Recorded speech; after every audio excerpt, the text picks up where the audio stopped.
Hello, Marcia Kavanaugh. Thanks so much for joining us. When home is an encampment on the underside of an expressway, the issue of homelessness becomes more apparent. This week, a newly formed city committee began looking for solutions. Meanwhile, a news report reveals that deaths among the homeless are at a higher number than reported. We'll look at the plight of the homeless tonight. We'll also examine a debate over the schedule for the Canal Street Car, as well as why some inmates are being detained past their release dates, plus renewed arguing about capital punishment, and the performance to date of the new police chief of New Orleans.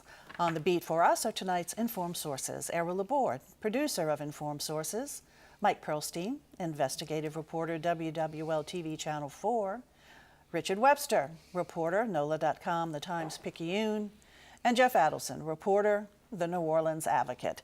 And we are going to go to Jeff first to talk about the homeless situation in the city of New Orleans, and the city's trying to grapple with it.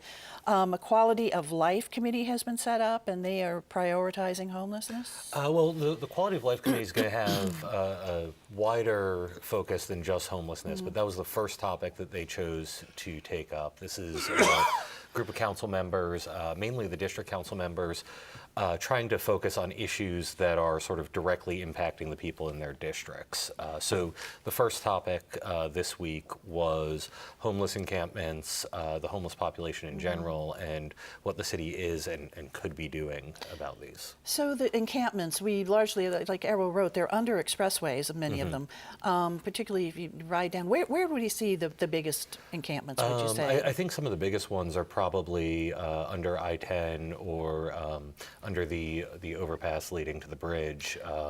You know, you see quite a few there. What's happening right now, the city is sweeping those encampments and moving people out just about every week. You know, within just a little while, the encampments come back. So one of the big questions, I think, from the council is what we're doing working? Is this a good policy? Should we be continuing this? You know, Jeff, this is not an issue that just cropped up in the past 6 months or 2 years. It has been around for a long time. So what new approaches are they considering? That's a good question. Two of the things that I think got the most attention from the council this week was the idea of expanding what's called the low barrier shelter, which is a homeless shelter run by the city. It doesn't have a lot of the restrictions that other shelters do. You don't have to necessarily be sober. There's no time limit on how long you can stay. It's designed to make it as easy as possible for someone to get into a bed, basically.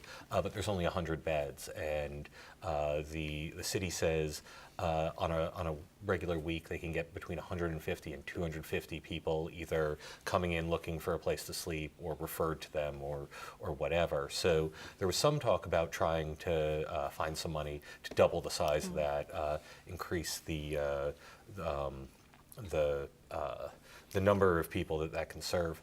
That's sort of mainly aimed at serving the sort of what's called the chronically homeless population. On the other end of the scale, there was also a lot of interest in a program that Unity of New Orleans runs right now, where they're providing rent assistance to people to keep them from becoming homeless in the first place. And that's a relatively low cost in the scheme of things for the city. Unity's serving about 80 people with $500,000 right now. And council members seemed interested in kind of coming up with a way to match that funding and maybe double the amount of people that could be helped with that. As we know, we're in the middle of a affordable housing crisis, so people not being able to make rent is a key component of. You know, a city that has probably the major homeless problem now is San Francisco. Hearing all kinds of stories about what's going on in San Francisco, and there's two problems. There's a large number of homeless, and then the price of homes is going sky high. And so there's homeless people, and you can't buy houses. But I was talking to someone who was a manager of a hotel in New Orleans during the week, and she was saying that hotels around the country are starting to go after some of the conventions in San Francisco that are canceling, that are contracts that are up for renewal because of the homeless thing. And I don't mean to put the economic issue before the humane issue. I mean, it's a very legitimate humane issue. But there is an economic trickle-down effect, too, to this. Well, in New Orleans, the homeless population, we've seen the numbers go down. The numbers have gone down quite a bit since the years after Katrina. It was about 8,700 homeless people were counted in a count about a decade ago. We're now down to about 1,200 people in last year's count. But when you talk to Unity of New Orleans, they say they just completed their count for this year. They're still sort of going through the numbers, making sure they haven't double counted anyone or anything like that. But they're saying they expect that based on what they're seeing, this is going to be the first time in 14 years that we're going to see an increase in the homeless I don't remember it population. ever being as visible as it is. There've always been homeless people, and some places like Lafayette Square used to be a famous place, homeless people. But the idea of the people standing at street corners with their they seem better organized for one thing, and when they are camping out between those expressways, everybody sees it. So it just seems to be more visual than before. Right, and plus many of them have tents, and they erect these tents in encampments. Right. So you see, basically a tent city of homeless people now. Highly visible. Are we seeing that because of the affordability of housing, that problem, are we seeing more families now who are becoming homeless than the individual? Did Unity say anything about I can't that? speak to that Okay. that directly, but certainly that's one of the things that Unity is trying to deal with this rent assistance is keeping people who are, families or people who are, making ends meet, but just barely keeping them from falling into homelessness. Okay, all righty, Jeff, and we're going to go over to Rich and sort of stay on this topic because you did a piece about the number of homeless deaths in the city of New Orleans, and there were a couple of folks who were trying to keep tab of it. What So happened? it was about 3 years ago, Mike Miller, who used to work with the NOPD, Robin Birchfield, who still works for EMS, they took it upon themselves. They're very passionate about the homeless issue. Mike used to work for Unity for 8 years, and no one was tracking the number of homeless people who died on the streets of New Orleans. So they took it upon themselves. In 2016, they discovered that it was about 53 people. The next year, 2017, it was 60. So in 2018, in June, there were 40 deaths. So that meant the city was on track to have 80 deaths roughly. And with a homeless population of 1,200 people, that would mean 1 out of every 15 homeless people would have died that year, which is, Mike put it the best way. If you're driving down the street and you look around you, you see 15 people, 1 out of every one of those people is going to be dead. Anyway, so they use this, most major cities are doing this. They use this information to be able to better send out their resources. So if there's a grouping of overdose deaths on Elysian Fields, they can send people out there. They can tell if there's a rise in sort of, HIV cases, things like that. So the deaths, you bring that up about overdose, HIV. Are we seeing that most of these deaths are caused by substance abuse, or does homicide come into play here? No, so about 50% of the deaths in 2017 and 16 were overdose. Homicide was nothing. There was 1 homicide among the homeless in 2016, 3 in 2017. We had 2 already this year underneath the bridge. There were shootings. But also among the deaths, there are also several deaths that have not been solved yet. The coroner hasn't made a determination. So there could have been other homicides. So is the city then pursuing a policy of tracking these deaths, or just nothing has happened with these numbers? No. So again, these are 2 people who took it upon themselves, and they said that the city basically showed absolutely no interest in their work, in supporting their work.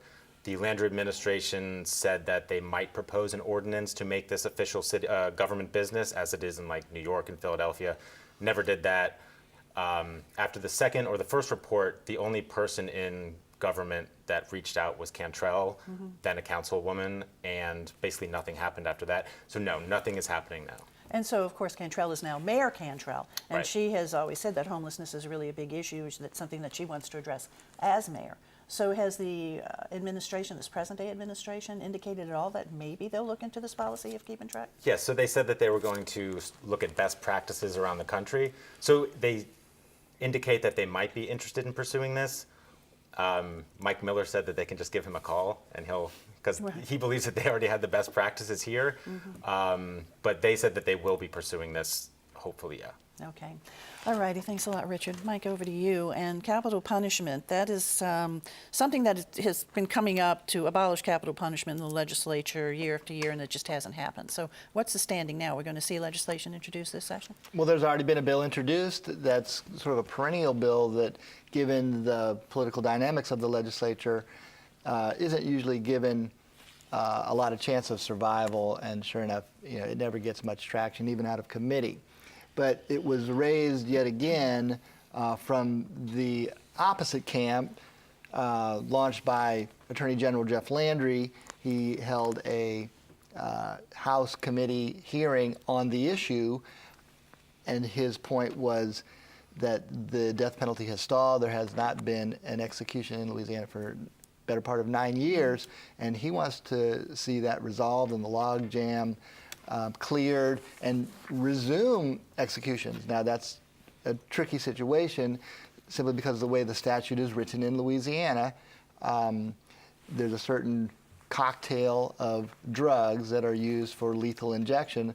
One of the key components is not available from any drug manufacturer, and that's nationally. There are, I think, 4 or 5 other states who have de facto moratoriums simply because they can't get the drugs necessary, and that has resulted in this stall in the executions. Landry wants to clear that up.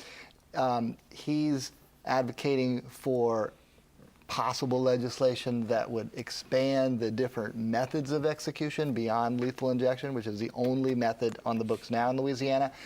And it obviously raises, it's a highly emotional issue. In Louisiana, interestingly, it's the state with Landry's push to resume executions is going against the grain around the rest of the country, where executions are fewer and fewer in number. I think it's up to 19 states with an outright abolition, and like I said, 6 additional states have an effective moratorium. Other states are closer to an outright moratorium, and then at the Supreme Court level, the United States Supreme Court, they have narrowed the circumstances under which an execution can happen. They've ruled out in the past decade any juveniles, any of the mentally ill, or people with intellectual difficulties. So it's getting narrower and narrower, and really all the fuel and ammunition is on the side of the people who want to abolish the death penalty. It is often raised at the United States Supreme Court level as an issue that they could revisit, with studies now showing, at least supporting the notion that it's arbitrary and capricious, that it is slanted against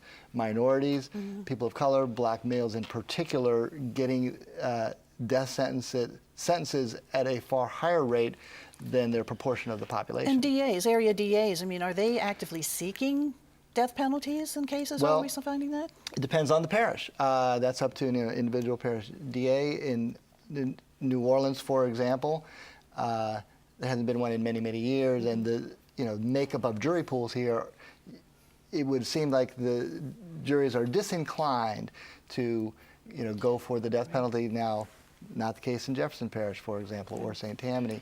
So, but with 70, I believe it's 72 people on death row in Louisiana, 71 men, 1 woman at St. Gabriel.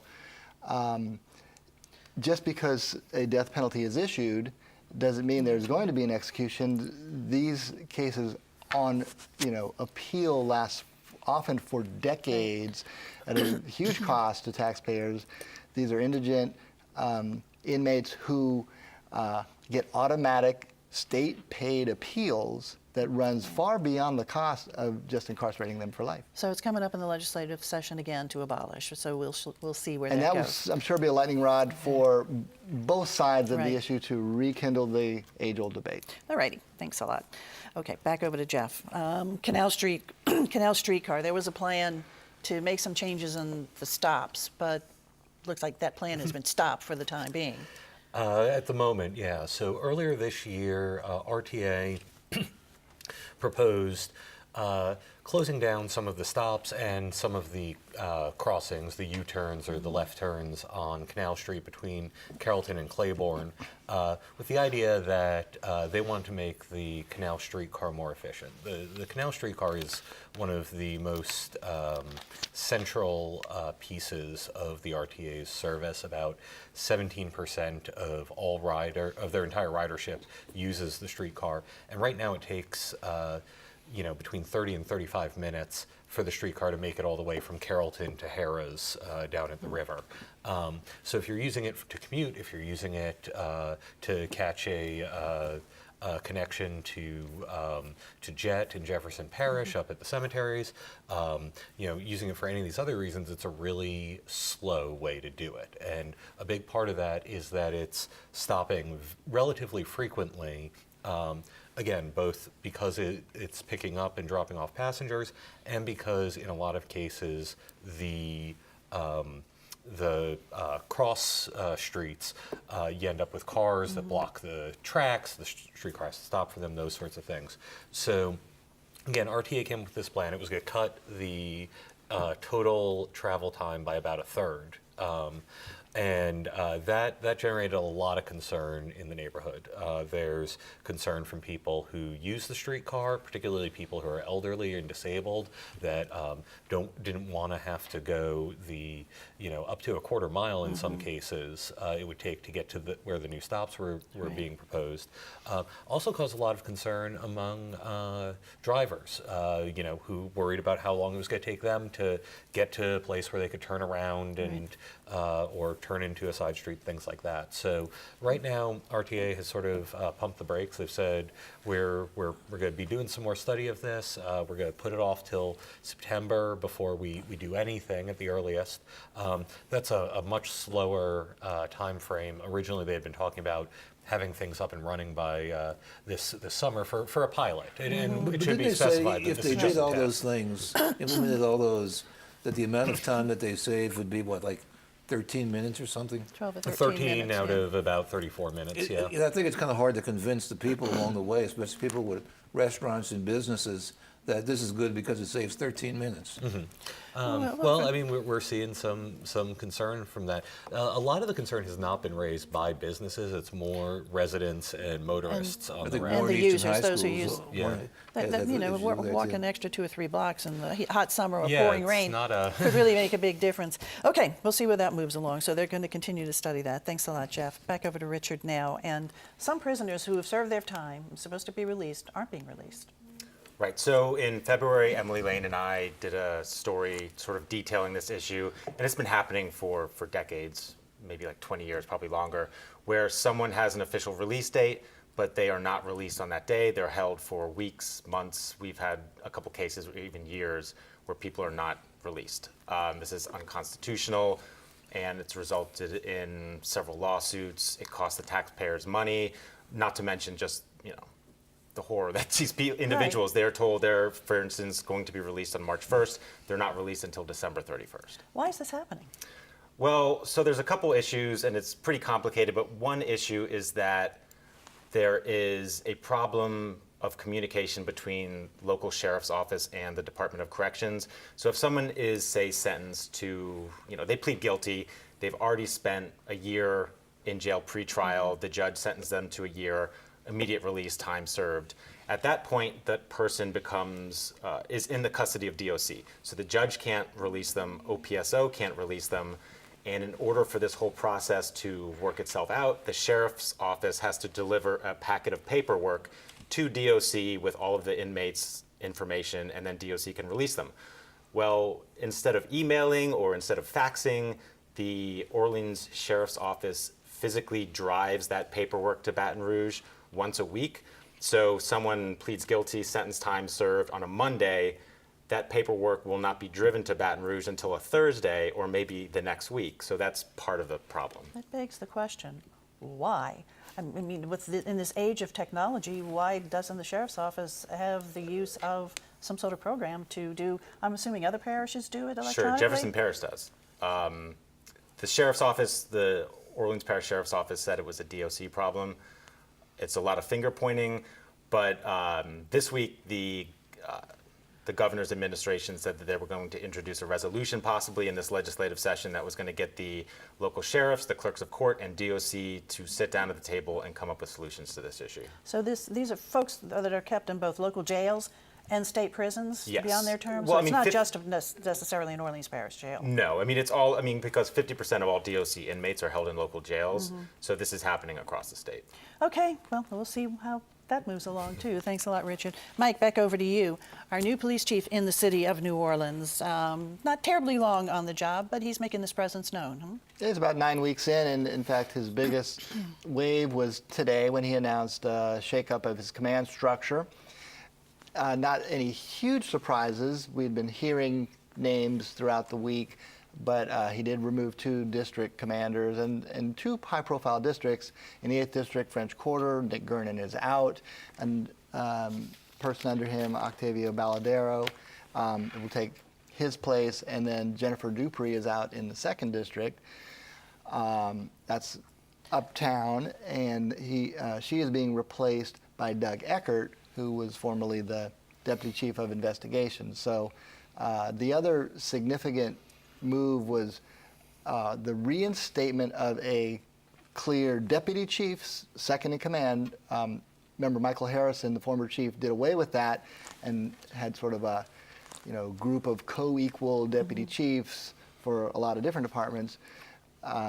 Ferguson's going back to the way it used to be, which is a single second in command, and that's going to be no big surprise here. Paul Noel, who was already, serving that function in some capacity as the deputy chief of field operations. That's all the uniformed officers in the districts. And he had been a prime contender to actually be the chief too. His name before was Ferguson certainly named. in the mix there. The other thing that happened today at the ceremony, 2 of the civilian deputy chiefs were bid goodbye. This was their last day as they go to join Michael Harrison in Baltimore. Interestingly, their positions were very much tied to and created for compliance with the federal consent decree. The consent decree here is much further along than the brand new consent decree in Baltimore, where Michael Harrison is, obviously going to be wrestling with that. So he brought the deputy chief of compliance and deputy chief of staff to Baltimore. And those positions here in New Orleans are not going to be filled by civilians. It was the thinking of Ferguson as well as the mayor that New Orleans is much further along and in fact pretty close to petitioning the federal court to start to get out from under the heavy strictures of the consent decree. So the chief of compliance is going to be abolished, and it's now going to be come up with a new title, which is kind of a chief of just professionalism, maintaining the standards which the department feels is now in place. Policy's been written, the changes that have been made, and now the department just has to keep up with them. So that will now be a uniformed officer rather than a civilian. The new chief and the previous chief, Harrison, were both from Algiers, and they were longtime friends. Their families were friends. They're very close. I think he regards Harrison as being almost a mentor for him. Oh, there's no doubt, and they still talk. I know that Ferguson has relied on Harrison just to kind of give him a bit of a roadmap, and Ferguson, for his part, has remained somewhat low-key. We haven't seen any unveiling of major new crime initiatives or strategies, but I think with this change of some of the commanders, that he's putting his stamp on this department. He said he went through a thorough assessment, district by district, all the deputy chief positions. So I think we'll probably hear a lot more about initiatives now that he has his hand-picked chief structure. And interesting to note that there's always grapevine, scuttlebutt about how much the city hall and the mayor's office has their hand in these selections. This one, by all accounts, really was Ferguson's call to make, and people that he's been aligned with and close to got in choice positions. So it'll be interesting to see what he now does with his new command in place. All right, Mike, thanks a lot. We're going to go over to E right now. And Errol, you wanted to talk about Bill Detweiler. Bill Detweiler served the city in many ways. In an elected capacity as constable, he served 3 terms as constable. But he was really active in a lot of committees and a lot of a lot of agencies, and towards the very end, he was active in the city's committee dealing with the property management of city property. He really distinguished himself, especially in Veterans Affairs. He was very active in that, and became actually the national commander of the American Legion. I think it was in 1994 that they had that. And it was also very, very active with the D-Day Museum and the construction of it and running it, and was an advisor to it at the end. The year he was national commander was the year of an anniversary of D-Day, and he was invited by President Clinton, along with other people, to go in Air Force One to Moscow to celebrate the Allied invasion. So he got to ride on that. And so he saw life from the high end, but he also saw, he was a real New Orleans guy.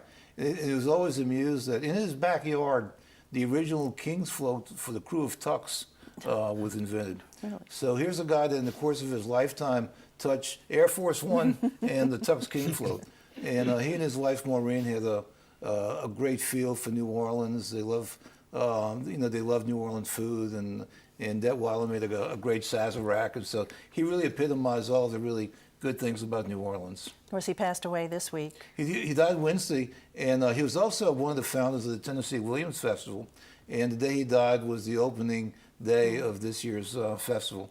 Well, he did give so much to this city and to veterans. Like you said, he worked so hard for veterans. So our sincere condolences to the Detweilers and also to his friends. And I know you were a Sure. good friend. You and Peg were really very friendly with him. So, all right, time to look ahead. Okay, tomorrow is an election in Orleans Parish, and if you go, I promise you won't have to stand in a long line. There's one issue on the ballot. It's a referendum to establish a millage to support the elderly. Now, that sounds like a good thing, but there's a lot of opposition to it, including the mayor. It's not like she's opposed to the elderly. She says this isn't the right way to do it because it would go to a third party that would be administering it. And so there's opposition to it, but the voting will be tomorrow. And other groups have come out against it as well, such as the Right. BGR. Okay, thanks. Mike. Well, I was really surprised to see this pop up, but the Equal Rights Amendment turns out has been ratified by, I believe it's 37 states, and it takes 38 for this to go to a national referendum to add an amendment to the Constitution. Now there's a push by Senator J.P. Morrell for Louisiana to become that 38th state, make history. He's clearly, making a big push. He sent out many flyers, emails, but we'll see just how much traction that actually Okay. gains in the state. Very interesting. Richard. We'll have additional reporting on the over-detention series and also about the closing of a drop-in youth center in Central City and what that means for the larger community. All right. Jeff. We're closing in on the legislative session, and that means the clock is ticking for LaToya Cantrell, John Bell Edwards, and the tourism industry to come up with a deal on infrastructure funding. Oh, yeah, that one will be an interesting one. Thanks a lot. Thanks, guys, for being here. Thank you all for joining us, and we want to see you again next week for Informed Sources. Have a good evening.